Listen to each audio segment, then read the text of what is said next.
É difícil encontrar, mesmo no setor, pessoas que conheçam o ponta a ponta do produto. Tem muita gente que conhece de determinada tecnologia, de determinado ângulo, mas não conhece a dinâmica de fato de ponta a ponta.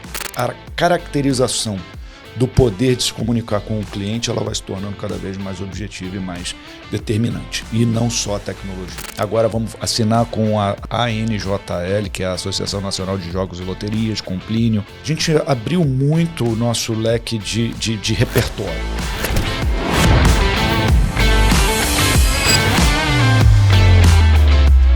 Fala pessoal, eu sou o Fernando Castro, fundador do Fintech Center, uma plataforma que conecta o ecossistema de fintech, meios de pagamento e prestadores de serviço no Brasil. E esse é o Fintech Makers Podcast. É um lugar que a gente vai bater papo com quem fez o mercado acontecer, contando histórias reais, desafios, um bate-papo de maker para maker. E hoje, episódio 1, muito especial para mim, obrigado por estar aqui. Eu vou conversar com o Lincoln Rocha. O Lincoln, que é um bastião do mercado, aí tem bastante história para contar para a gente. Ele foi fundador, trabalhou em grandes bancos, corporações. Hoje briga muito ali pelo setor na Associação Pagos. Ele também é conselheiro, teve Venture Capital, teve Venture Builder, não tem ainda, investe, é mentor. Um guru aí que eu sempre peço dicas em determinados momentos, mas também gosta muito de aprender, está sempre conectado aqui com o ecossistema. E é um orgulho ter você no episódio 1. Então, vou te pedir muita ajuda durante a jornada, mas também eu quero que o povo conheça a sua história, porque hoje a gente tem uma camada de fintech aprendendo e o nome do podcast é Fintech Makers. Então, de makers para maker, Lincoln Rocha, seja muito bem-vindo.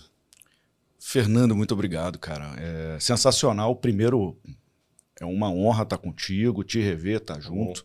Você é um cara que eu admiro, acompanho. Já fomos concorrentes e isso nunca deixou de hoje... amigo, hoje a gente tem aí essa proximidade, mas nunca deixei, isso é importante até, né? Concorrência não é inimizade, né? Concorrência pode ser cooperação também. Cara, Fintech Makers, sensacional, que ideia genial, que vontade bacana de criar conteúdo, parabéns, Fernando, estou muito feliz aqui e honrado de ser o episódio 1.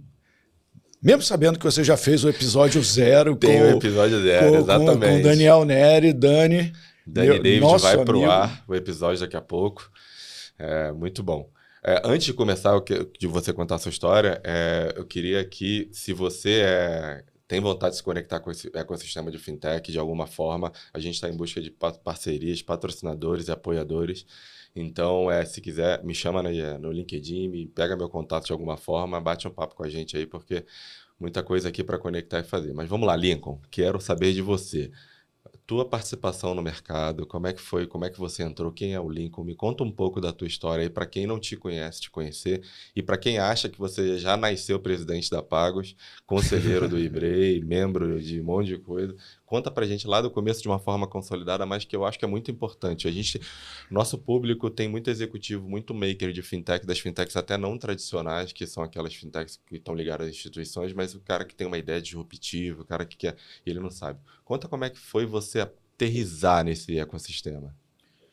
Fernando, eu vou bater um papo, né, direto aqui contigo. Acho que a história eu consigo, né, acho que uma das coisas que eu acho interessante da minha história é conseguir transitar entre empreendedor, executivo, empreendedor, meio a meio, uma coisa que no final do dia, acho que você tem que ter as duas posturas.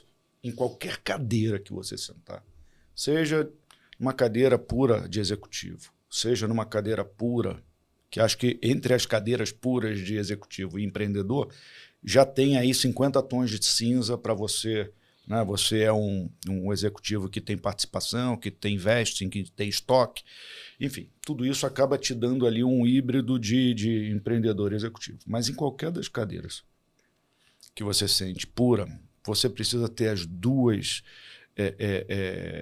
você precisa ter os dois soft skills, tanto de executivo para ter ordenamento, priorização, agenda, conhecimento amplo, né, sobre aquilo, ter especialização, ter organização, saber formar times, tudo isso que é exigido de um executivo e que você aprende muito em cadeiras dentro de empresas, dentro de corporações, principalmente corporações maiores que conseguem ter esse tipo de investimento, de agenda do próprio gente de gestão, RH, como você precisa também ter o skill de empreendedor também numa cadeira de executivo. E acho que esse é o destaque né, de muita gente, o seu, o meu, de muita gente boa que eu conheço, e os principais empreendedores que têm perfil executivo, e os principais executivos que têm perfil empreendedor. E vou te falar que essa analogia ela não é comum, acho que as pessoas não têm esse tipo de visão.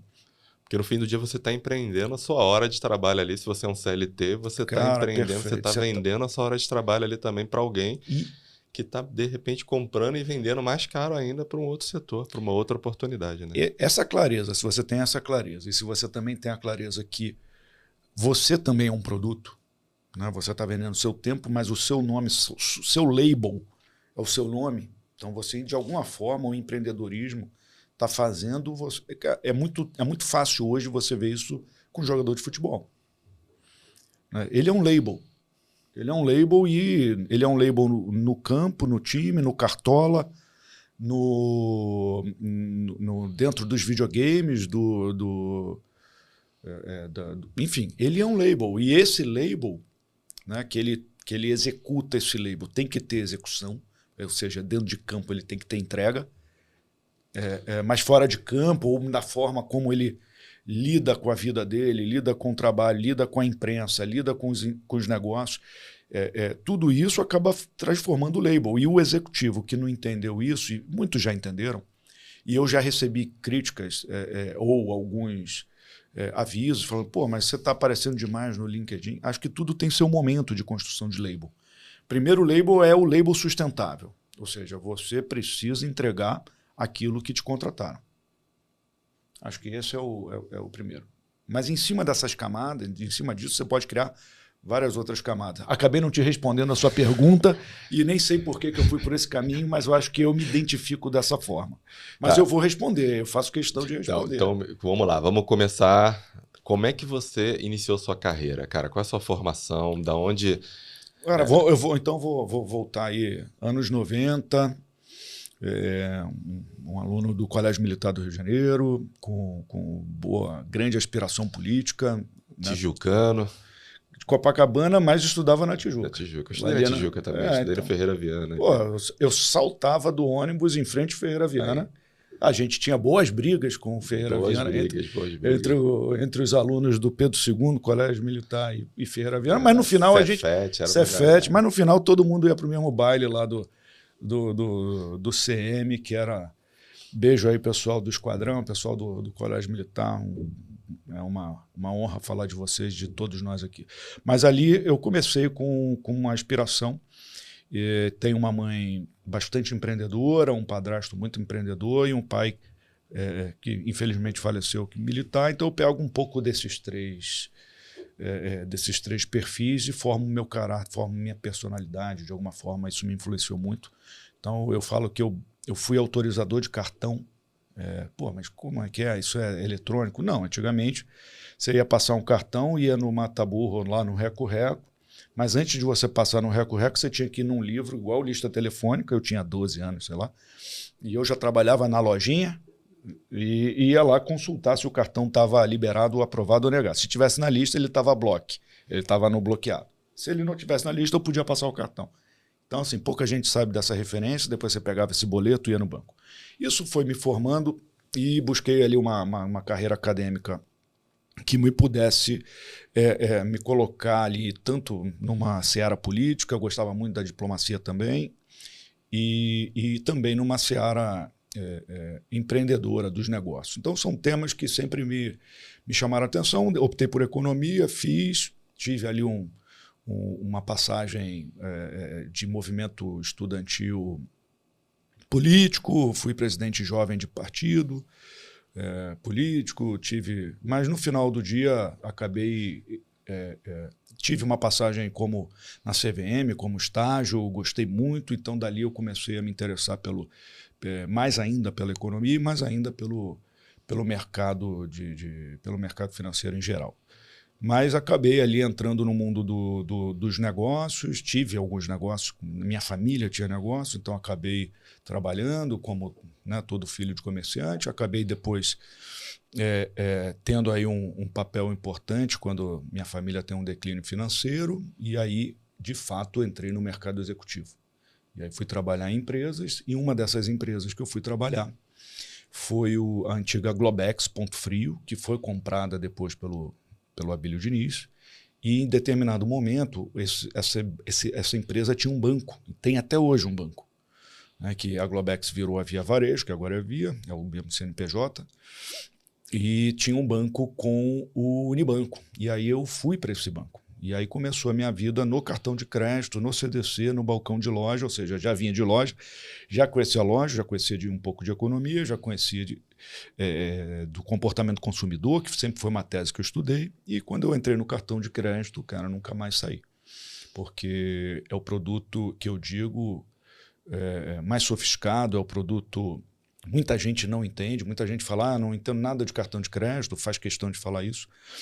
Mas, assim, no fundo, ele é o produto mais exuberante, é o produto mais, como que eu posso dizer, a obra-prima dos produtos financeiros para varejo e, no final, até entra para pessoa jurídica, mas para varejo, para transações, porque ele envolve crédito, juros, propensão ao consumo, propensão à inadimplência, ele é relacional, ele não é transacional, igual um CDC, igual um capital de giro, você pega e você tem prazo para pagar, aqui não, você não tem prazo, você não sabe quando acaba, quando termina, se o cliente vai ter crédito, se ele vai ter problemas, se ele vai pagar, então você está o tempo todo fazendo um balance, estudos e também gerando produtos para você agregar. Então essa formação, para mim, foi um privilégio. Eu acho muito bacana, eu me apaixonei também, eu vim da tecnologia, peguei um projeto para trabalhar como prestador de serviço para tecnologia e eu vi assim, o mercado é um mercado gigante, é um mercado que qualquer coisa de inovação, qualquer impacto que você faz mexe muito no comportamento ali da população, do dia a dia.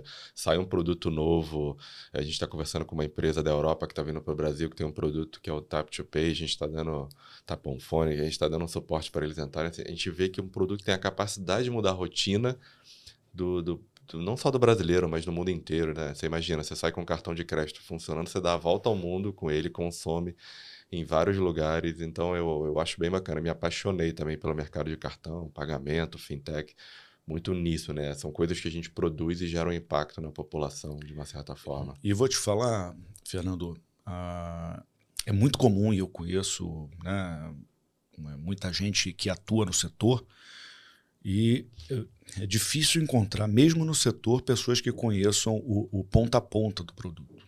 Tem muita gente que conhece de determinada tecnologia, de determinado ângulo, mas não conhece a dinâmica de fato de ponta a ponta, né? Então, conhecer, e isso é bom também, de um lado, porque você oferece muito emprego, você oferece muitas posições, muitas especializações.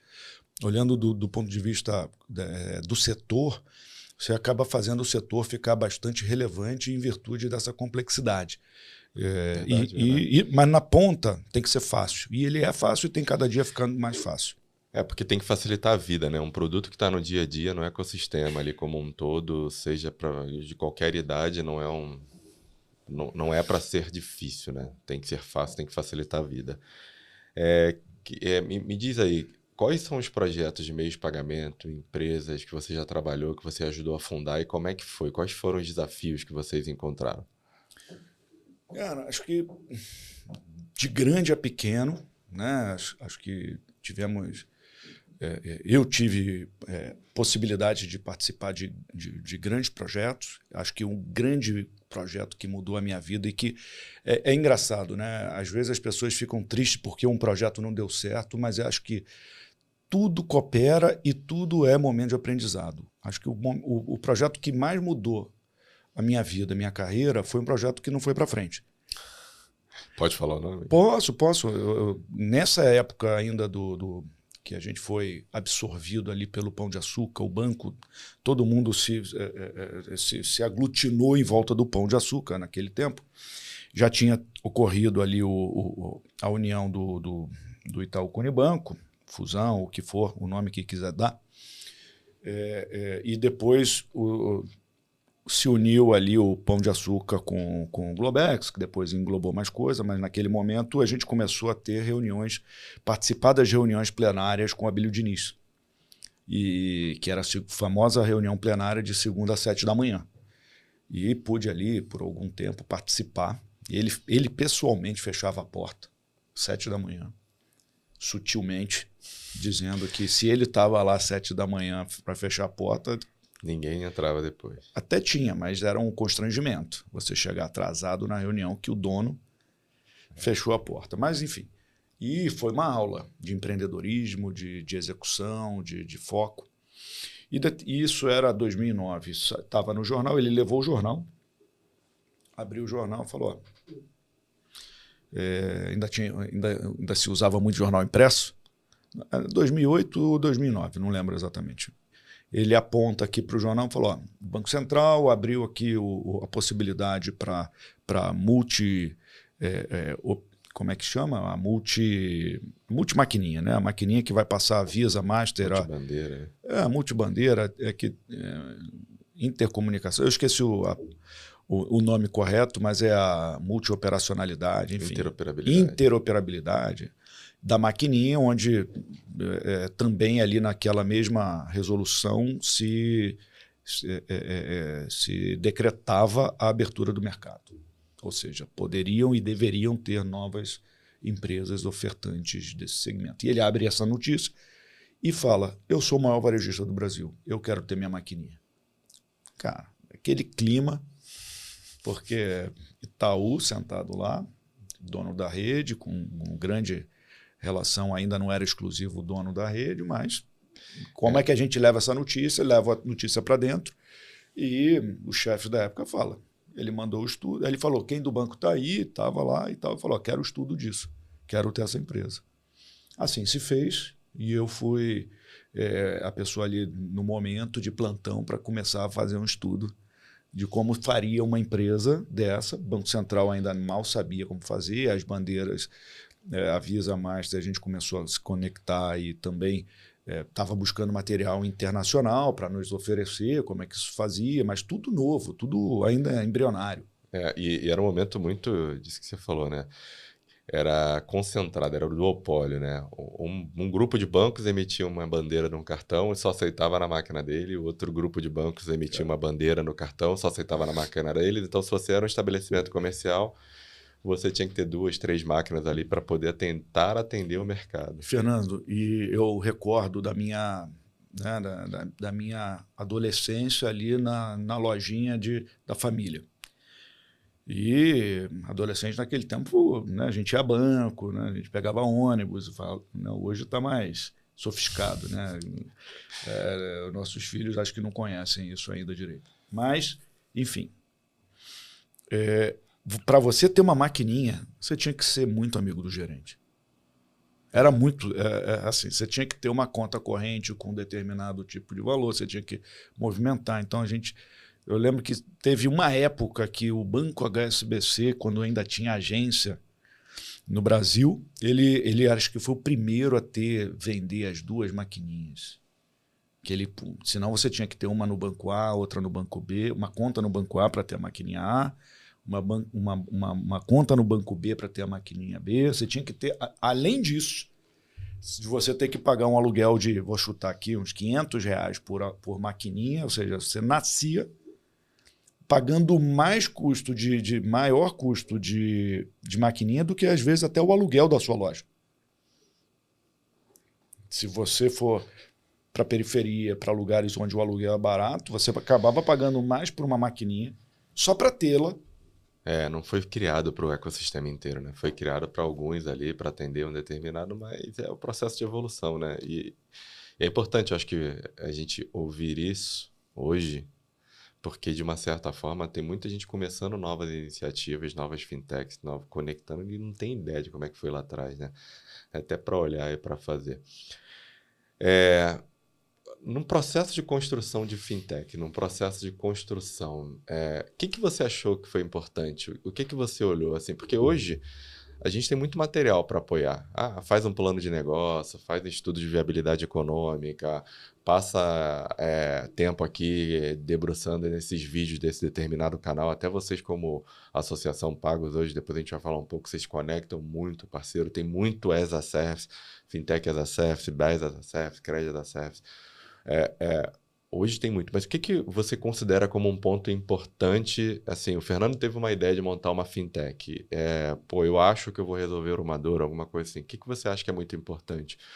Porque eu te faço essa pergunta porque eu estou muito em exposição em alguns ecossistemas e eu vejo muita gente tentando criar fintechs e vem me perguntar. Outro dia desse estava conversando com o pessoal e eles têm uma solução para moda que é economia circular, economia criativa, e na cabeça deles, cada guarda-roupa ia ser uma conta bancária, ia ter negociação ali para ele poder vender, sabe? Então, o que se daria de conselho para alguém que está iniciando esse processo de tentar fintechizar ali, muito olhando para o teu histórico, para o teu aprendizado, se quiser contar até um caso que foi importante, sei lá, numa jornada que você foi fundador ou cofundador ali. Como é que você aconselharia hoje um cara que está criando uma fintech ou que está querendo criar uma fintech? Cara, o que foi há 10 anos atrás acabou. Então, acho que aquele mercado, aquela oportunidade que você tinha, tanto de geração de margem, 10 anos atrás, você que vem de tecnologia, eu vou falar até um pouco mais, a gente está em 2025, até 2015 mesmo, você ter a tecnologia já era um grande passo. Você deter a tecnologia era um grande... Só por isso você já tinha um grande valor. Porque tinham poucas, a oferta era pouca, você podia ser back-office, você podia ser operador na ponta, disputando, investindo em cliente, em CAC. Se você oferecer o produto, já era uma grande descoberta. Tanto na ponta de emissão, para quem não sabe, emissão vamos chamar aqui rapidamente, é o cartão, é a conta, tanto na ponta de captura, oferecendo para estabelecimentos, pequenos empreendedores, autônomos, oferecer uma maquininha. Só isso por si só já era um alto grau concorrencial, você já estava apto se a tecnologia fosse sua. Isso se mantém verdade hoje, por exemplo, talvez para tokenização, que ainda vai ser plataformas de antecipação de recebíveis também. Mas assim, as coisas se acomodam no nível da concorrência. Então, quanto maior o nível da concorrência, você vai tendo ali o espaço se fechando e a caracterização do poder de se comunicar com o cliente ela vai se tornando cada vez mais objetiva e mais determinante. E não só a tecnologia. Então, hoje, para você ter uma fintech, ou você falar que vai ter uma fintech de sucesso, ao meu ver, você precisa ter muito conhecimento, algum dinheiro, e muita gente acha que é o contrário. Eu vi muitos projetos com muito dinheiro se esvaindo, sendo desperdiçado, jogado fora, e depois a empresa culpa o mercado. E não é a culpa do mercado. É a culpa de ter subjugado o conhecimento. Subjugado a capacidade das pessoas, ou seja, se eu botar ali 2, 3 pessoas qualquer, pagando barato, e vou investir o máximo possível em X de tecnologia, não é. Tem muito conhecimento que precisa ser feito, que precisa ser aportado. A segunda coisa, um pouco de dinheiro, só para complementar. E a terceira coisa, para mim, é a humildade, para você entender que a humildade é o princípio da sabedoria. E a humildade para você entender que o cliente não é aquilo que você pensa. Muita gente acha que entende o cliente. Muita gente acha que sabe, conhece profundamente o cliente. Eu inventei o produto, eu vou conseguir. Não, o cliente ele não quer um banco só. O cliente não quer um produto só, o cliente não quer uma maquininha só. Isso é muito, como eu falo, é muita soberba você acreditar que entende bem o cliente. O cliente ele é multifacetado. O cliente, quando ele precisa, ele se vira, ele entende. Então, assim, acho que esses 3 elementos, o conhecimento do mercado, do produto, da tecnologia, das pessoas, entender os acessos, onde está cada coisa, ter um pouco de dinheiro, o dinheiro suficiente para gerar esse projeto, saber calcular, saber priorizar com base no dinheiro que você tem e ter humildade em conhecer o cliente.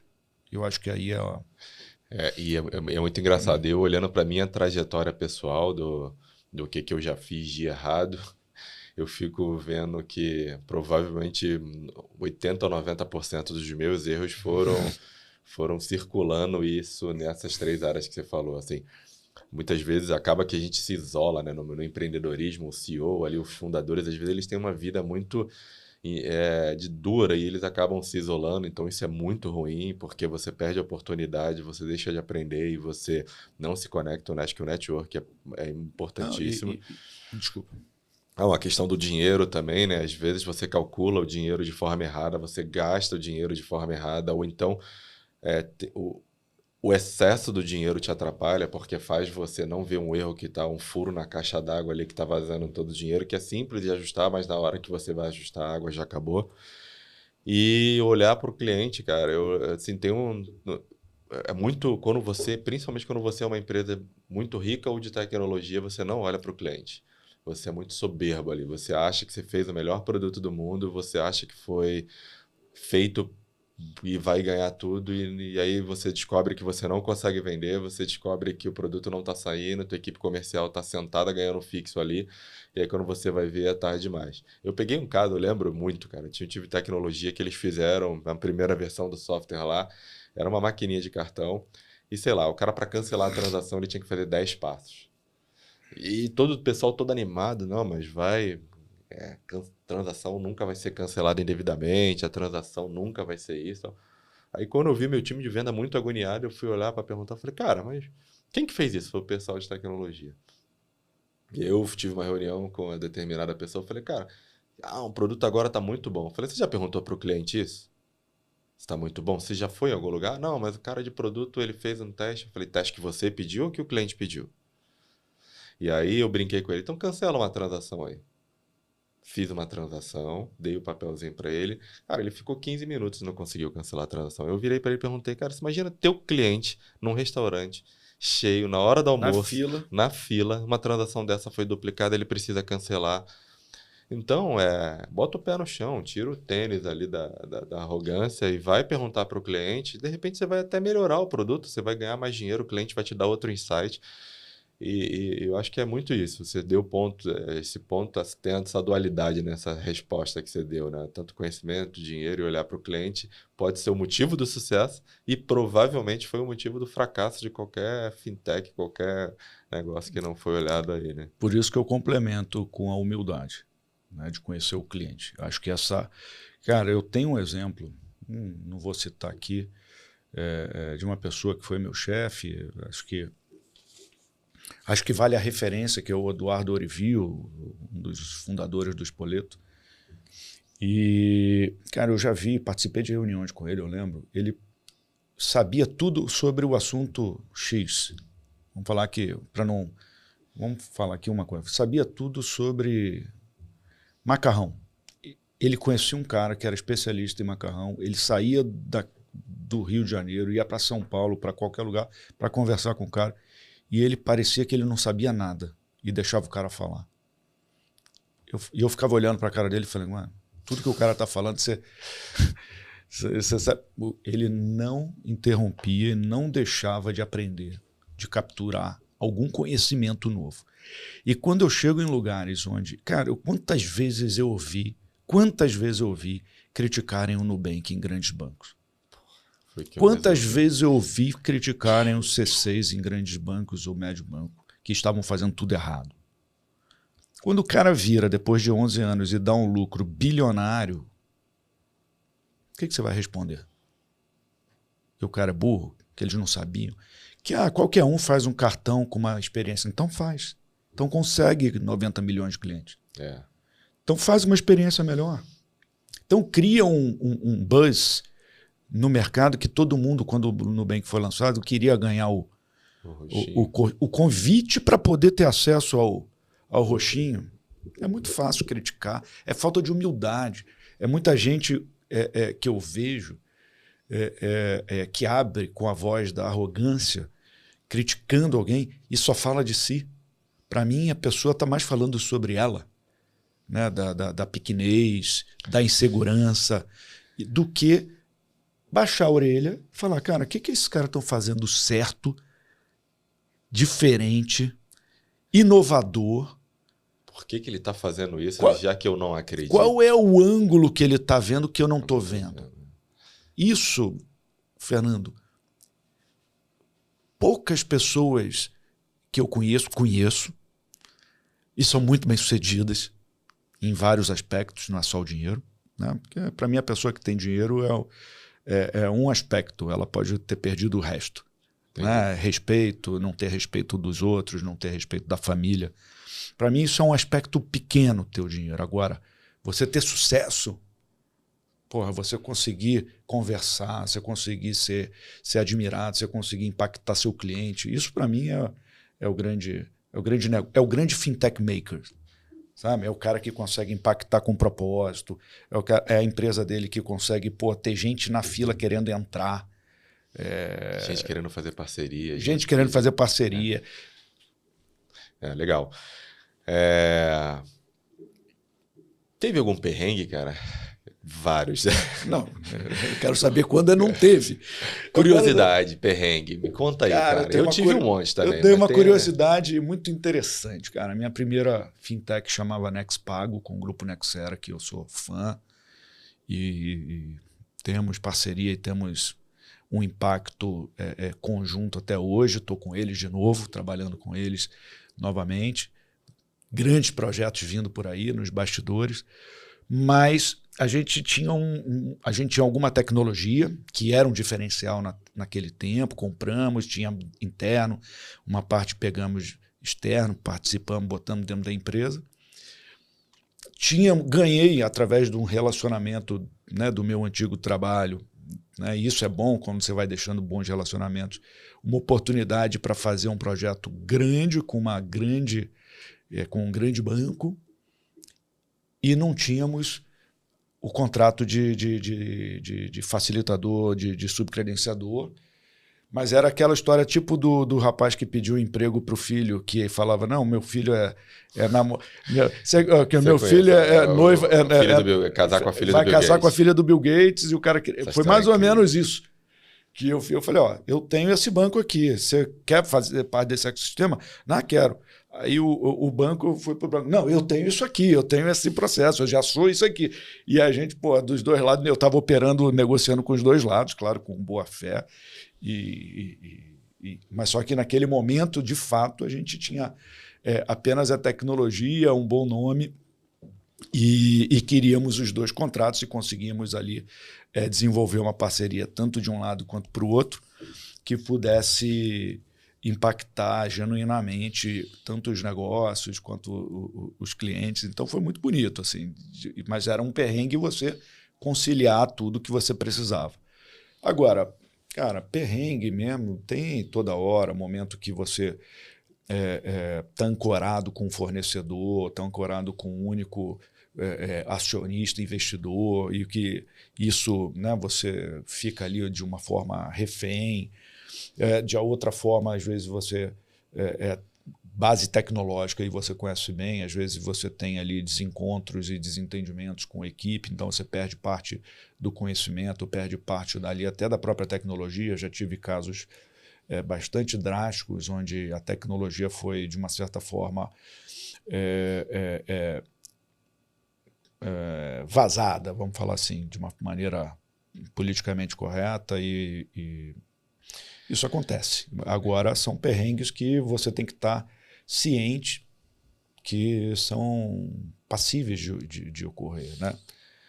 Desgasta, né, cara? Assim, eu não, a próxima pergunta é até se você já pensou em desistir em algum momento. Assim, o que me desanima às vezes no nosso ecossistema, assim, me anima muito mais do que desanima. Eu acredito muito no ecossistema como um todo e acho que ainda tem muito espaço para colaboração e para produção de coisa boa. Mas o descumprimento de contrato às vezes é um terror. As pessoas acharem um jeito de não cumprir ali, às vezes por dinheiro, às vezes simplesmente por, sei lá, porque a pessoa quer ser mais esperta do que você. No Fintech Center a gente faz muito intermediação de empresa. Então você tem uma empresa para venda, você tem um negócio para venda, a gente te arruma um comprador, te arruma um lugar para fazer isso. E às vezes a gente faz contrato assinado, negócios entre pessoas ali, e a pessoa vai por fora e realiza o negócio por fora, faz isso. Então, às vezes, isso que eu corto algumas pessoas da minha relação, não por... É para eu não me frustrar, sabe? É para eu não ter esse acesso. Eu falo, cara, é dinheiro, mas é boa relação também. Eu prefiro dar mais atenção, de repente, pro Lincoln e para pessoas que vão gerar bons negócios do que para pessoas que eu sei que vão fazer. Você já teve algum problema com isso, cara? Que você recentemente viu, ou então no teu passado viu, dessas situações que te dá vontade de desistir ali pelo nosso pela fragilidade ou por pessoas do nosso ecossistema? Já, e eu acho que isso me motiva. Acho que esse é um dos pilares da minha motivação na Associação Pagos. A gente tem um mercado, primeiro, mais maduro e perene, sem tantos sustos. E veja bem, em 2013, quando fomos montar a primeira fintech, ainda não tinha a resolução. Ainda era um mercado cinza. Tinha a lei, mas não tinha a resolução estabelecendo. Foi a mesma coisa com o mercado de bet. Teve a lei de 2018 e foi regulamentado depois, entrou em vigor, a lei os regulamentos, as resoluções, a criação da Secretaria Especial de Jogos, quem seria o xerife, que é o Ministério da Fazenda, tal, saiu em 2023 para 2024 e agora está vigente. Então, esses períodos são períodos de muito perrengue, que dá, assim. Agora, quando tive a oportunidade de participar da Pagos em 2010 e quando em 2022 me torno presidente, né, através da indicação do Carlos Ogata, da Pedrina, um time que é de extrema, excelente, maravilhosa reputação. O que mais me motivou era, primeiro, né, criar um mercado que pudesse estar num ambiente sólido, num ambiente perene. Para isso acontecer, primeiro, o ecossistema precisa entender que ele, apesar de competidor, eles não são inimigos e o bem de um é o bem de todos, a queda de um pode ser a queda de outros. Ou seja, tivemos ano passado vários problemas que arranharam a imagem das fintechs. Tivemos casos, e não são incomuns. Você sabe Sim. bem que tem muitos casos que trazem ali fragilidade. Ou a proteção do dinheiro do cliente, a proteção de cumprimento de resolução, você não operar, apesar de ser muitas vezes um mercado lucrativo, é um mercado que você tem que se afastar. Então, quando você traz a conscientização, a gente passou por esse período, estamos num momento agora além da conscientização, de investigação.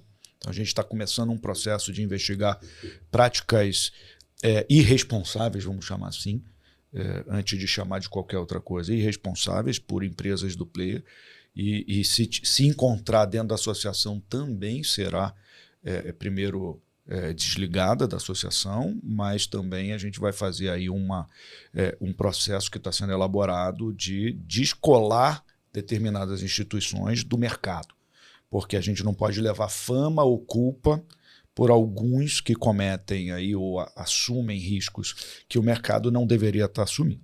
Então, acho que a primeira coisa foi isso que me motivou, e a gente evitar esses perrengues que são perrengues muito fortes. Né? São perrengues que não são causados pela sua operação. São causados por terceiros, são causados por instabilidade do setor. O banco trabalha muito bem isso, os bancos sabem, porque eles temem a corrida aos bancos. Então, também pode ter a corrida às fintechs. Pessoas tirando dinheiro, pessoas correndo do dinheiro. E não importa fintech pequena ou grande, não. Vai sair. Se tiver uma instabilidade no setor, fintech grande também vai perder. Sim. Por quê? As pessoas vão lá para o banco laranja, o banco vermelho, para o banco tal, porque lá é mais seguro, ou vão para o banco estatal, vão buscar alternativas. É a mesma coisa como a flutuação de câmbio. Né? O dinheiro, o Brasil ficar inseguro, o dinheiro sai daqui e numa noite vai para outro país mais seguro.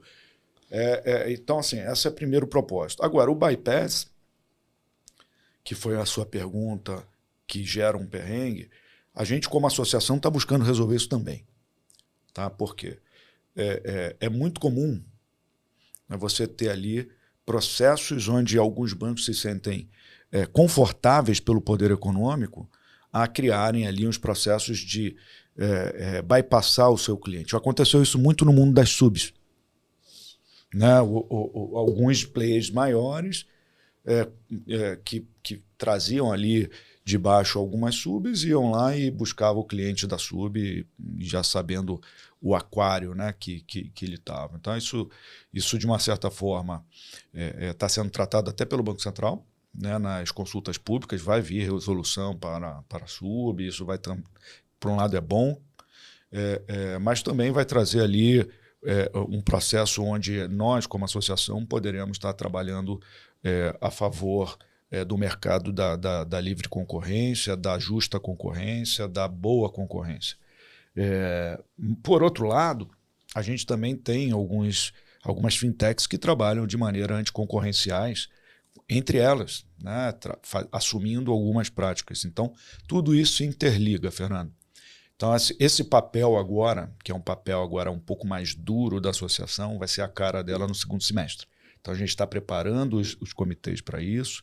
A área de Helgov, né, que a gente tem, de relação institucional e relação governamental que a gente tem com o Ministério da Fazenda, com o Banco Central, com o CVM, com o Poder Legislativo, com outras camadas da sociedade organizada, como associações, a gente também está se preparando para esse processo agora no segundo semestre. Eu vejo que o mercado de fintechs, assim, ele às vezes se distancia muito, principalmente quando o quesito é inovação ou aquelas embedded finance, que a gente chama até de tech fin, do mercado tradicional. Até de subadquirente, até do mercado de banking, do tradicional e do de inovação. E eu acho que são mundos colaborativos. É impossível existir uma fintech ali no dia a dia sem um banco por trás. Se ela quiser operar 100% regulada, ela tem que ou virar um banco, uma instituição de pagamento ali, ou ter uma parceria com alguém no meio do caminho. Você acha que cabe espaço assim, da gente colaborar mais entre esse ecossistema? Vocês como Pago, estão fazendo algum movimento para trazer mais esse perfil do fintech, do founder startupeiro, do cara que não conhece nada de regulação ou muito pouco, para conhecer mais do mercado tradicional, para ouvir, não sei, de repente uma relação com a Bfintech, com outro tipo de associação, olhar para o mercado cripto, token? Porque o mercado de fintech ele é menos concentrado, assim, né? A gente tem várias bolhas, né? Tem a bolha de cripto, insurtech, empréstimo, crédito, e o pessoal vai trabalhando isso. E a gente tem esse mercadão tradicional que a Pagos lidera muito bem. Você acredita que exista mais espaço para colaboração? Vocês estão fazendo algumas coisas nisso? Porque eu fui na reunião da Pagos, achei incrível o que vocês estão fazendo, foi muito bacana e eu fico esperando muito, muito trazer essa galera de fintech para ouvir isso, para ter esse espaço. Mas, por um outro lado, está muito distante. Ali, acho que eu não vi uma fintech com cara da gente lá 15 anos atrás querendo brigar com o bancão ali naquilo. O que vocês estão aprontando aí para tentar conectar esses dois mundos? Temos aí aproximadamente 180 associados e a metade pessoa jurídica, a outra metade a gente abriu o capítulo pessoa física também, porque a gente sentiu a necessidade de muitos profissionais que estão em grandes empresas quererem participar, né? Porque as associações maiores e as nossas associações, que a gente até se inspira em alguns momentos, elas congregam grandes bancos e tal, mas o profissional que está lá não participa, né? Então a gente quis abrir ali esse momento onde profissionais e empresas do ecossistema, que também não são apenas fintechs, são provedores de serviço, eles pudessem estar participando. Então, acho que a gente já abriu esse caminho da conversa, da ampla conversa, quando a gente tomou essa atitude. Outro ponto que a gente já avançou bem, foi num trabalho de cooperação e de criação do sentido de comunidade com várias. Eu falo direto com o time da BFintech, o time da BFintech visita a gente faz, participamos da consulta pública juntos agora, escrevemos cartas juntos, quando tem declaração aberta. Está se abrindo, somos parceiro da BFintech, da Bcrypto, temos convênio de cooperação agora vamos assinar com a ANJL, que é a Associação Nacional de Jogos e Loterias, com o Plínio, com a CREF, com o Tadeu, com o Felipe Pena, com todo o time lá, somos muito próximos, temos acordo de cooperação, temos acordo de cooperação também com a ANFAC, que é de fomento mercantil. Quem mais? Com a Node Hub para fazer cripto também, para falar de cripto, de Web3, de inovação. Cara, a gente cresceu muito. Ainda não assinamos com a Ambima, mas já temos conversas. Enfim, não estou lembrado aqui, me perdoe quem eu esqueci de algumas, que eu não estou com a cola aqui, mas a gente cresceu muito nesse diálogo, de fato, não um diálogo protocolo, Associação Comercial de São Paulo, Desenvolve São Paulo, não, São Paulo Negócios. Enfim, a gente abriu muito o nosso leque de repertório. Então a gente entende que fintech ele é. Não é que eu brinco, é uma frase que eu costumo usar, é que tudo termina num checkout. Tudo, até a morte. Você vai lá, tem que pagar tudo termina num checkout. Então a gente também tem a FRAC, não podia falar de checkout, tem que falar do Edgar, da FRAC, da Autocom. Então assim, a gente tem realmente se empenhado. E quando for falar de automação comercial, está falando com a FRAC. Quando for falar de crédito, está falando com a CREF. Quando for falar de recebíveis, está falando com a ABRI, que é a Associação de Recebíveis. Quando for falar de cripto, com a Bcrypto, com a Node Hub. E por quê? A gente está meio que no meio de tudo.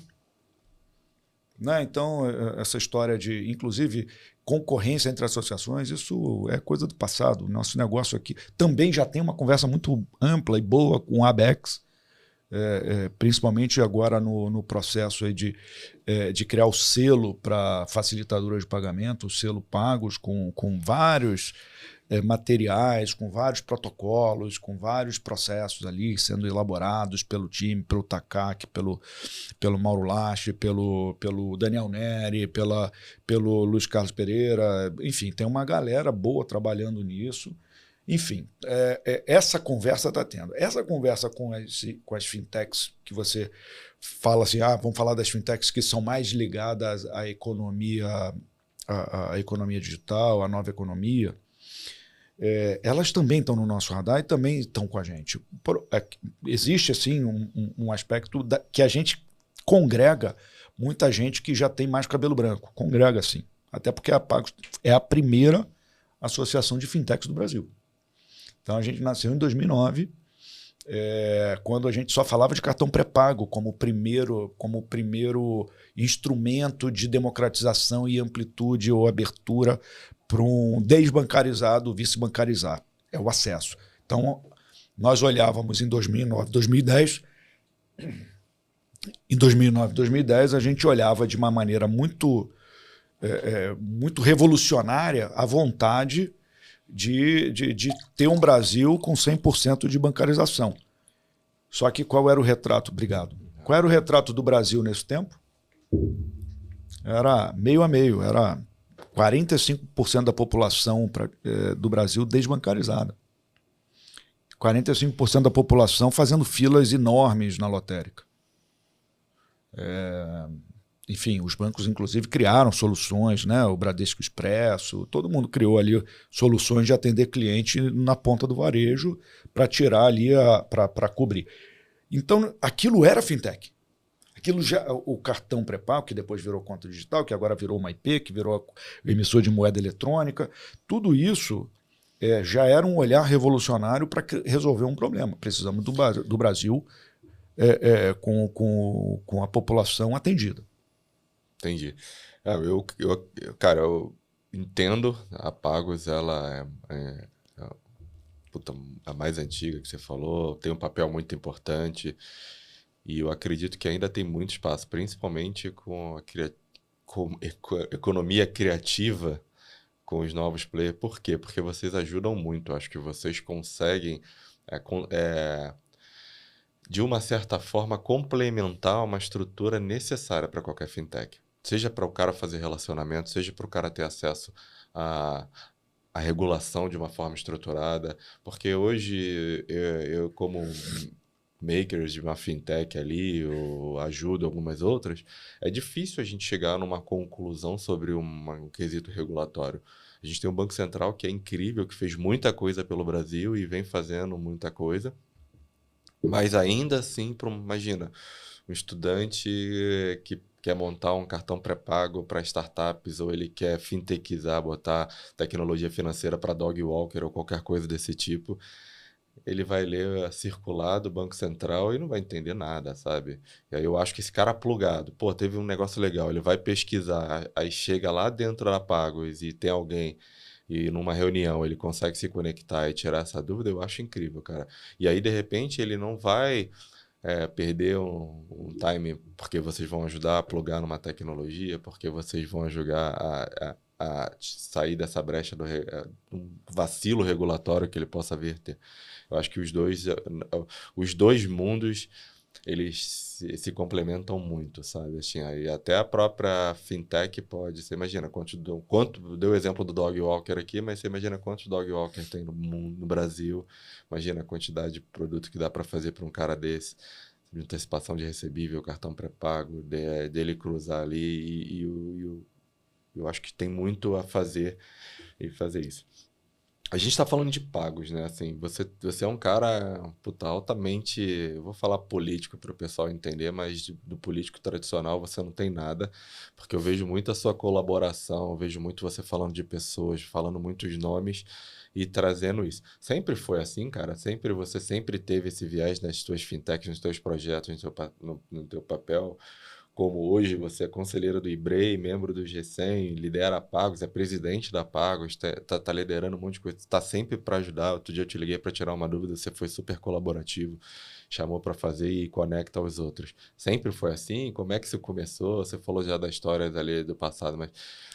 E aí depois eu vou te provocar nessa mesma, falando muito disso de liderança, puxando desse assunto já como Pagos.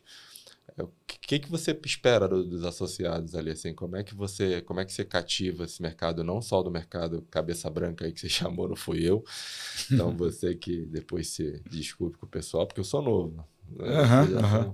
Eu tô sabendo. Mas o que você tem esperado? Então, como é que você surgiu nesse papel de liderança para o setor que eu acho importantíssimo?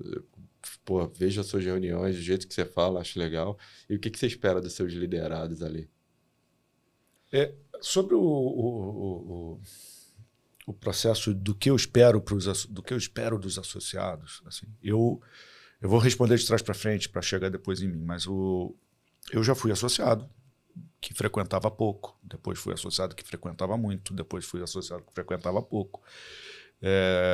De alguma forma, sempre circulando, mas o que eu tinha de valor em estar sempre associado, primeira coisa é que a Pagos sempre me complementou como antena regulatória. Era a minha antena regulatória, ou seja, cara, está acontecendo, está vindo essa discussão, isso vai acontecer em qualquer momento, isso já é urgente, isso é para amanhã. E tudo bem que se você está numa instituição grande, você tem um amparo bacana, mas você também só tem uma visão. Por mais que você tenha o amparo ali da observância regulatória, do que vai vir, do que vai ter que ser implementado, das mudanças. E quem é do ramo sabe que é toda hora isso tem que fazer. Toda hora temos aí alguma coisa para atender as demandas regulatórias.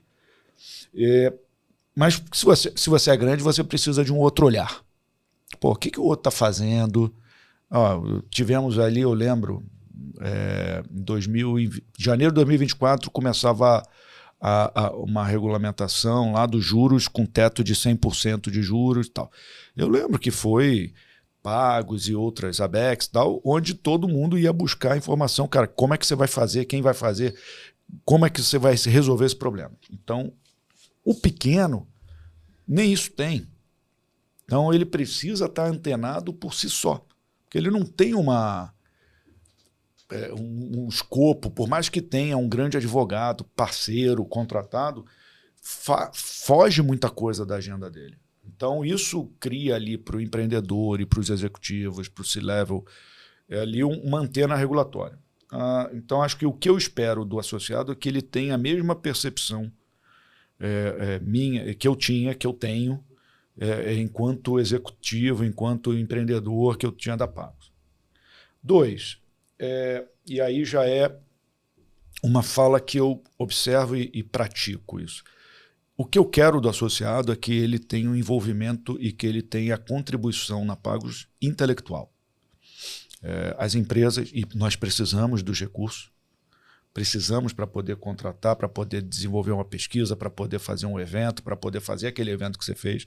Então a gente precisa das empresas, precisa do posicionamento das empresas, defender as empresas, ter as empresas como ali o nosso centro ali de atenção primária, porque é das empresas, seja você dono, seja você executivo, é dali que vem o nosso sustento. E das pessoas eu preciso da contribuição intelectual. Porque a gente só sai do lugar com a contribuição intelectual. Só sai com uma leitura sobre a consulta pública X ou Y, ou com o comitê X e Y. Agora o comitê ali que estamos lá de recebíveis, o comitê regulatório, o comitê de facilitadores, o comitê de governança tecnológica, só sai com contribuição das pessoas. Então eu preciso da contribuição. E graças ao bom Deus e aos associados, ao trabalho da liderança da Pagos, isso tem vindo. E isso é o nosso grande orgulho. Se você vê a nossa reunião mensal, 1 hora a gente passa ali prestando conta para todos do que cada comitê está fazendo. Então isso é muito legal, porque tem evoluído bastante essa agenda. Então isso foi a sua última pergunta. A outra pergunta, a sua liderança, sei lá, eu não sei se é liderança, mas eu trato as pessoas como eu gostaria de ser tratado. Eu gostaria de ser reconhecido pelo nome, eu gostaria de que, se eu chegar num lugar, estou chegando pela primeira vez, fosse bem recebido. Eu gostaria de falar. Claro que a gente poda muita coisa para que não tenha o viés público comercial de determinada empresa, né? Não é que a gente promove, tem espaço para promoção, todo mundo pode entrar no espaço promocional, mas o que a gente quer é que as pessoas se envolvam e façam seu network e seja bem. Isso aqui, para mim, é muito natural. Entendi. É isso que eu busco. Então, para mim, não tem uma... eu não... A única coisa que eu faço é botar a camisa da Pagos, que já virou uma liturgia para mim, e fazer o máximo para que as pessoas saiam dali com a pulga atrás da orelha, de algo que ela aprendeu naquele dia e deixe ela com aquilo ali na cabeça. Ela fala, poxa, eu não estava olhando esse ângulo, eu não sabia disso, eu não tinha percebido dessa forma. Então, se a gente conseguir que isso chegue até você, e isso mude sua maneira de pensar, realizei a minha missão. Eu te fiz essa provocação, assim, porque eu acho que eu vi muito de você esse papel do líder e misturado com propósito na prática ali como um todo, no papel de presidente da Pagos. E como Fintech Makers aqui, acho que boa parte do maker que vai estar ouvindo a gente, da pessoa que quer aprender sobre Fintech, ela tem um papel de liderança e algumas vezes também de liderado. Alguém vai estar liderando ela. E eu acho muito importante assim, a gente entender o papel do líder e também entender o papel do liderado. Então, acho que o líder, ele tem que, às vezes, na maioria das vezes, ele entender cada liderado que está embaixo dele ali, para ele saber tirar o melhor de cada um, saber explorar o que o cara tem de melhor para fazer, até para não expor. Esse cara não é bom nisso, eu não vou colocar ele nisso, eu vou deixar ele aqui resolvendo essa dor. E como líder também, está em todas as esferas, assim, estimulando o melhor, sendo exemplo. Assim, eu cheguei na reunião da Pago, você estava recebendo todo mundo ali, apresentando, tirando foto, daqui a pouco você estava servindo refrigerante, água e comida para o outro, aí daqui a pouco você estava no palco chamando os outros para apresentar número. Então, é muito importante, foi por isso que eu estimulei, eu vi esse papel importante. E às vezes o cara quando vai, vou fazer uma fintech, eu vou montar isso, ele esquece que ele vai ter pessoas embaixo dele. Ele esquece que ele vai ter um time, que ele vai ter que motivar o time dele a trabalhar em rumo do propósito. E às vezes a motivação é ele botar o cara, botar aquela pessoa, num papel que ela vai ser muito boa e também mostrar, ser exemplo, fazer isso, sabe? Foi por isso que eu te provoquei aqui, porque eu vi muito isso, eu vi você sendo um líder. Por exemplo, servindo bebida para os outros, recebendo a pessoa pelo nome, tirando foto com o pessoal na entrada, divulgando. Então, e também botando algumas pessoas, eu vi umas pessoas do seu time trabalhando com muito brilho nos olhos ali, sabe? A pessoa muito, assim, não desesperada, mas muito ansiosa, querendo entregar uma qualidade boa. E isso eu vejo, às vezes, que é um desafio. Eu sou um puta executivo do mercado, trabalhei sendo liderado durante muitos anos, vou montar uma fintech, vou montar um propósito. Ou às vezes eu sou um adolescente que estou na minha faculdade, tive uma ideia com meu amigo, nunca liderei ninguém, a não ser ele numa partida de futebol, e agora eu preciso liderar uma corporação que vai trabalhar com recursos financeiros. Então, acho que a liderança é muito importante no dia a dia, na rotina. Foi por isso que te provoquei, porque que isso é uma qualidade sua. Não sei se você já teve esse feedback ou não, eu acho que é muito importante a liderança no dia a dia ali. Obrigado, cara. Fico feliz em ouvir, mas assim, o que eu mais trato ali é que no final do dia, Fernando, 99% das pessoas que você viu lá são voluntárias. Então, assim, não tem ninguém recebendo. Assim, as pessoas estão ali porque acreditam. Claro, todo mundo está ali também para fazer negócios, e isso é declaradamente aberto. E tem que ser, e tem que estar. Porque senão o propósito ali é você aprender, fazer negócios, prevenir, olhar o futuro, aprender. Então, assim, se você percebeu isso, se essa foi a sua, eu fico extremamente feliz que é isso que a gente tem feito. Claro, todo mundo tem sua agenda, todo mundo tem seu negócio ali, todo mundo, né, se todos são voluntários, todo mundo tem renda de outro lugar.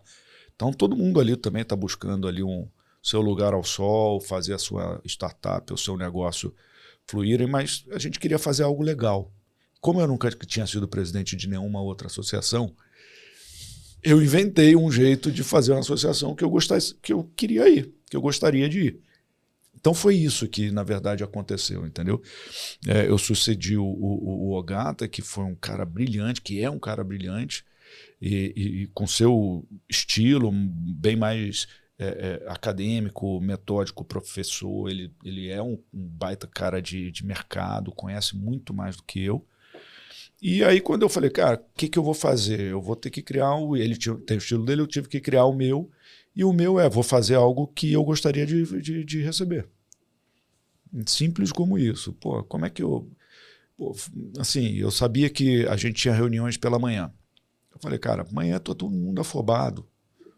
Vamos fazer um horário que todo mundo esteja mais tranquilo? Vamos fazer à noite. Mas vamos fazer na empresa de alguém? Não, vamos fazer num lugar que a pessoa possa ir. Já está cansada do trabalho, pelo menos tomar alguma coisa, beber alguma coisa, pelo menos... Não era para ser também um happy hour, nada disso. Era para ser um lugar para a gente chegar. Quem quiser comer, come. Quem quiser beber, bebe. Mas vamos discutir os temas importantes do mercado. E foi assim que começou essa nossa reunião mensal. E aí era cada hora num dia. No dia que dava e tal. E falei, não, tem gente que não é de São Paulo, tem gente que vem de... aliás, depois é uma novidade que a gente, né, até o final do ano, a gente tem que abrir, por meta nossa, polos no Brasil, ou seja, no Nordeste, no Sul e no Centro-Oeste, e polos na América Latina, da Pagos. Mas o que a gente criou foi pensando muito no como a gente gostaria, Como que é possível para mim, diante de tanta agenda que a gente tem? A mesma coisa, eventos. A gente, tem tanto evento bom, né? Pós-pandemia, então os eventos ficaram tão bons. Tem o evento do Cantarino, tem o evento da Regina Crespo, tem o evento da Inovativos, da Febraban. Por que a gente vai criar mais um para tirar o cara mais uma vez do escritório, para tirar o cara mais uma vez? Se não tiver nada que seja diferente, que não seja nenhuma, para que eu vou fazer um evento? Eu até topo, não sou contra fazer um evento da Pagos. Eu sou, e isso a gente discute amplamente lá, eu sou contra fazer um evento que seja a mesma coisa dos outros. Se é para fazer a mesma coisa, vamos fazer uma curadoria e vamos apoiar os outros. Então a gente está apoiando fortemente, vamos ter um lounge da Pagos na Autocom. Cara, e uma maneira... Para que dividir se a gente pode somar? Acho que você fez a pergunta, né? Assim, acho que é a história do bolo da avó, né? A receita que você está fazendo a mesma coisa ali há um tempão e você pergunta para sua mãe, por que eu faço isso? Foi minha mãe que me ensinou. Por que eu faço? Aí você pergunta para sua mãe, para sua avó, por que você ensinou isso para... Porque minha mãe me ensinou e ninguém pergunta, por que eu tenho que... É a pergunta certa. Eu acho que é isso aí que você fez, provocou, trouxe e fez do jeito que você queria, do jeito que o pessoal queria. Tá de parabéns, tá muito bom. Obrigado. Cara, caminhando para o encerramento aqui, o que você enxerga como tendência de futuro? Todo mundo deve fazer essa pergunta, mas fala aqui para nossa audiência, para o nosso público. Futuro e tendência do setor. Em primeiro lugar, o poder do cliente na mão dele. Isso é a agenda do Banco Central que mudou. Né? A agenda do Banco Central mudou o nosso mercado. Tem várias explicações para isso, não é o momento. A agenda do Open Finance é a agenda que aí, de novo, foi a provocação do que você falou agora. Por que essa agenda? Acho que é mais importante do que entender se eu gosto ou não dessa agenda, se eu acredito ou não nessa agenda. A primeira pergunta que a gente tem que fazer é por que dessa agenda? Por que dessa agenda? Porque o Banco Central quer mais competitividade e quer oferecer para as novas empresas financeiras o maior número de dados que os grandes bancos ou os mais antigos já tinham. E dar um pouco mais de poder de competição para essas fintechs com base na informação, para criar seus modelos estatísticos e poder dar mais crédito e competir com taxas menores o crédito na ponta. Ponto.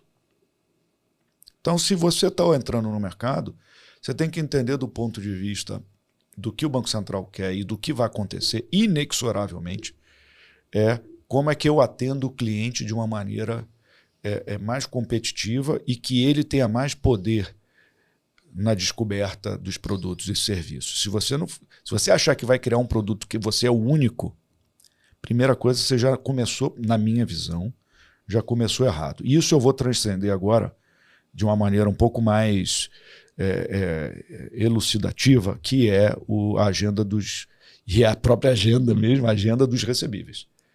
O Banco Central ele quer que, seja pessoa física ou jurídica, tenha mais acesso e competição nessa agenda.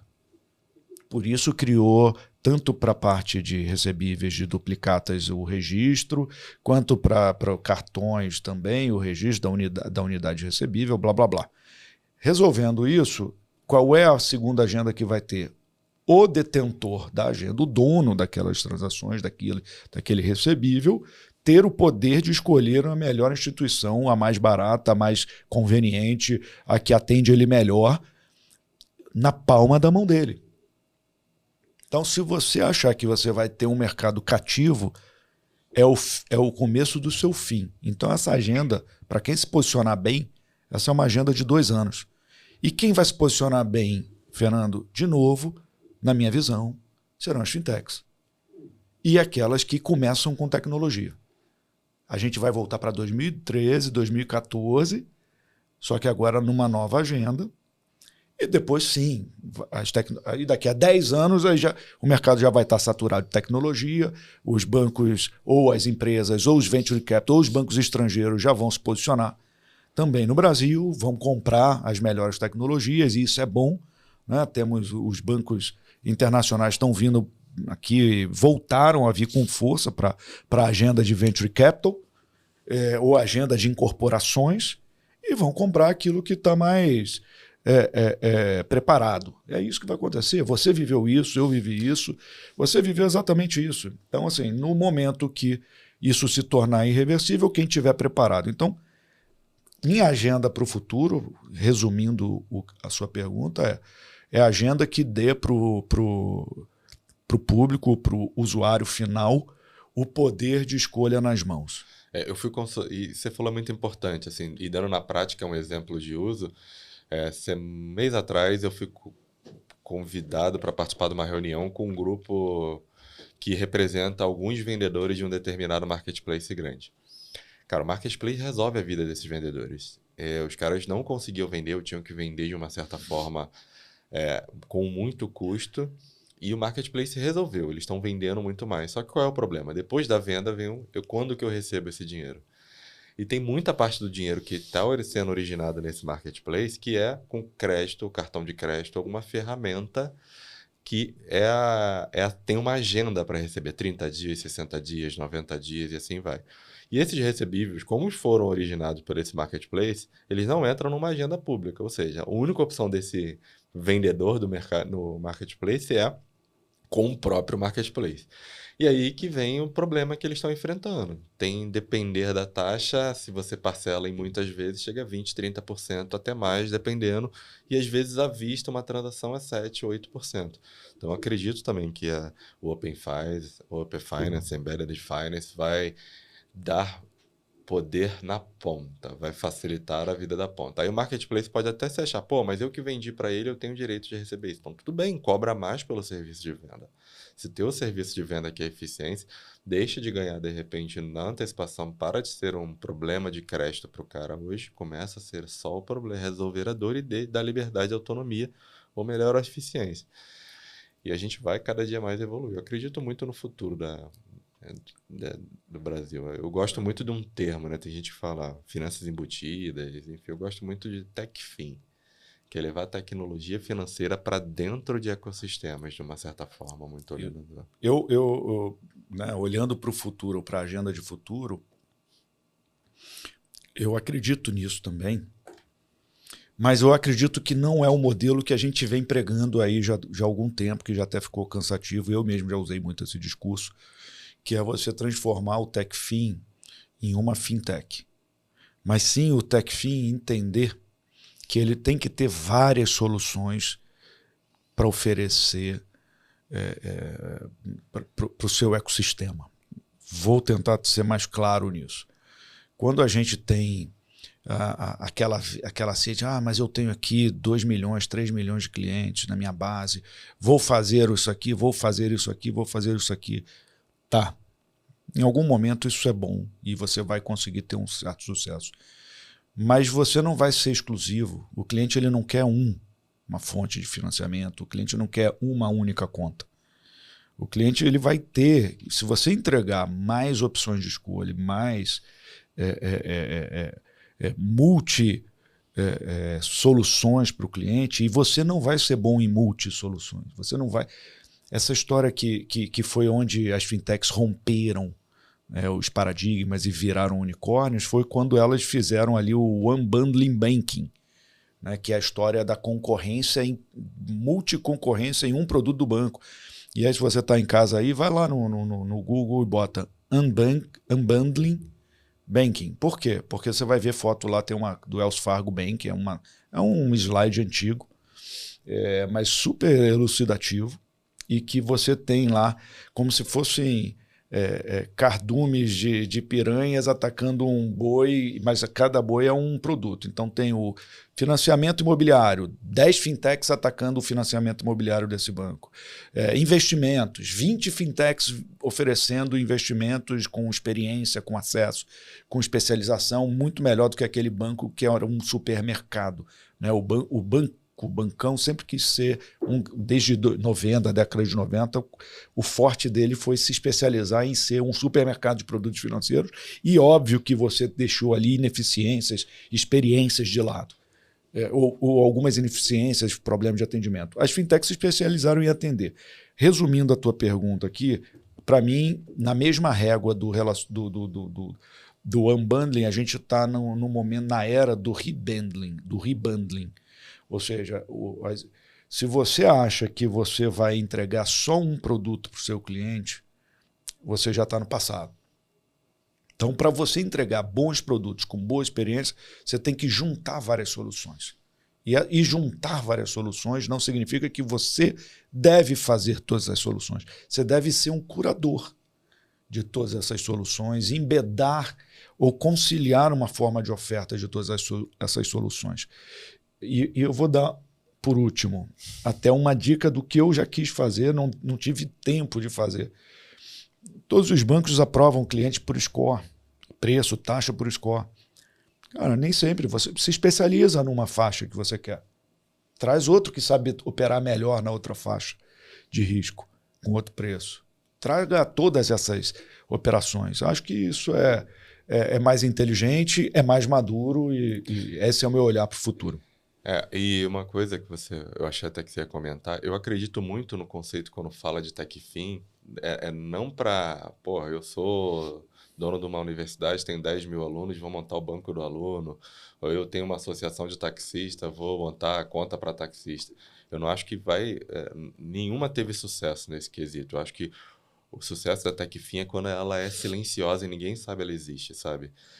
Eu executei um serviço de uma fintech, eu comprei em um local, saí do local e paguei automaticamente. Tinha uma fintech ali, eu nem vi que ela existia. Perfeito. Eu acho que tem muita janela para isso em várias oportunidades, seja na economia criativa, seja na cripto, seja em validação de terminal. A gente tem bastante oportunidade nessas. Quem tentar resolver essa dor de forma... Né? Cara... Se você pudesse deixar uma mensagem para quem está começando a trajetória ou está no meio de uma batalha, seja porque ele trocou de uma oportunidade e está começando... Que mensagem você deixaria para um fundador de fintech, para um cara que tem bastante experiência no arranjo de fintech, quer começar uma fintech, uma empresa de meio de pagamento, uma oportunidade? Não começa. Não começa, desiste. É difícil. Se associa, cara, paga. Pensa bem. Pensa bem. Pensa bem. Não, acho que eu vou trazer aquela tríade que eu falei no começo, né? Conhecimento, muito conhecimento, algum dinheiro e humildade. E acho que essas três vertentes, elas vão te levar ali para a oferta certa, para o mercado certo, para o conhecimento certo.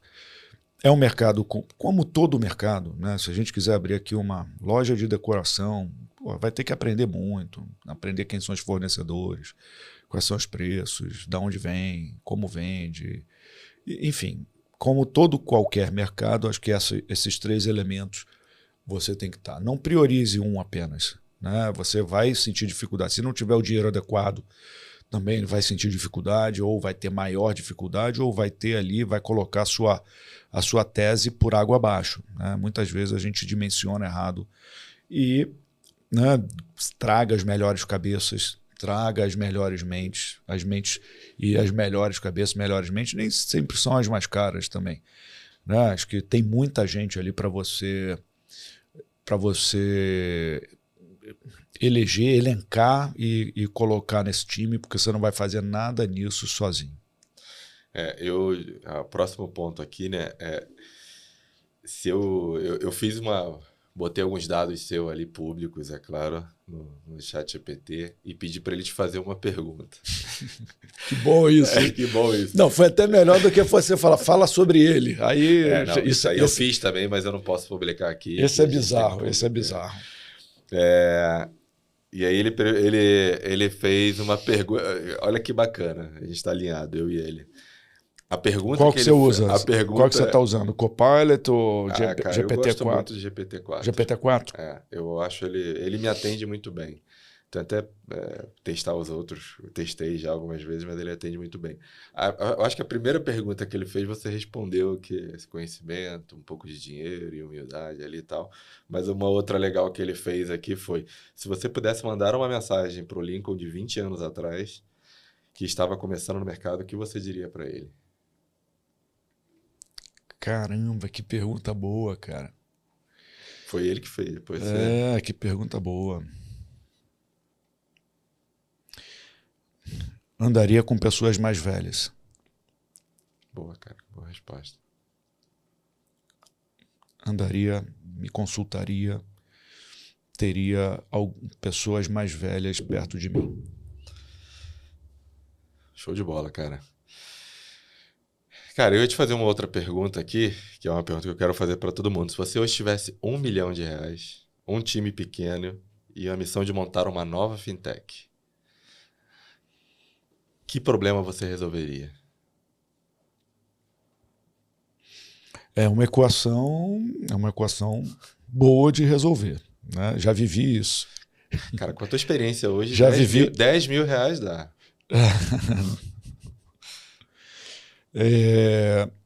Cara, acho que... Vamos lá. A gente está falando, então, de um cenário com importante elemento, que são pessoas. Poucas, mas acho que tem que ser assim mesmo. Qual é o problema que eu hoje resolveria? Eu sou apaixonado por problemas, por resolver problemas de pequenos empreendedores. Então, acho que eu não fugiria dessa toada, porque eu acho que o pequeno empreendedor ainda tem muita coisa. Talvez eu resolveria uma coisa que eu ainda vejo muito espaço, é como fazer esse cara vender mais através do digital, né, de maneira mais simples e com crédito, de alguma forma ele tivesse um crédito facilitado, alongado, para que ele possa ser ali basicamente um curador de produtos e um bom vendedor. Ele pudesse, entendeu, conseguisse de uma maneira prática resolver o problema dele de administração de fluxo de caixa e colocasse ele mais à frente do business, que é atender o cliente bem, falar com o cliente, interagir com o cliente, criar solução, deixar ele livre para falar mais com o cliente e menos preocupado com o processo, tanto tecnológico quanto de administração de fluxo de caixa. Você faria um copilot para o business dele ali. Pô, imagina, eu tiro foto ou busco foto dos meus produtos, crio ali e viro ali um grande concierge para o meu cliente. Acho que isso ganha. Outro dia eu ia receber algumas pessoas na minha casa, precisava fazer ali uma decoração rápida, tal. Parei numa loja de decoração e, cara, fui super. O cara foi... Pra você ter uma ideia, eu levei mais coisa, flores, não sei o quê, mais coisa do que eu precisava. E ele falou, não, me paga depois, se não usar, me devolve. Eu cheguei em casa, pô, e até ligação por imagem para o cara me ajudar a montar a mesa, não sei o quê, tal, porque ia ser muita gente e tal. Cara, isso foi uma prestação de serviço que estava muito além dos produtos. Então, como é que a gente bota essa pessoa, esse empreendedor que está ali de porta aberta, de peito aberto... Tem um sonho de realizar um negócio, né? Está realizando um negócio, como é que eu boto ele mais competitivo com o mercado online? Como é que eu boto ele mais competitivo para comprar bem, para entregar mais soluções financeiras para o cara? A gente viu muito isso na pandemia, as pessoas se compadecendo dos pequenos empreendedores do bairro, mas depois parou. Acho que isso eu resolveria essa questão. O novo normal virou o velho normal, né? Eu voltaria com uma fintech resolvendo ali a digitalização do fazer o O2O, né? Fazendo ali o online para o offline para o online, cada vez mais forte.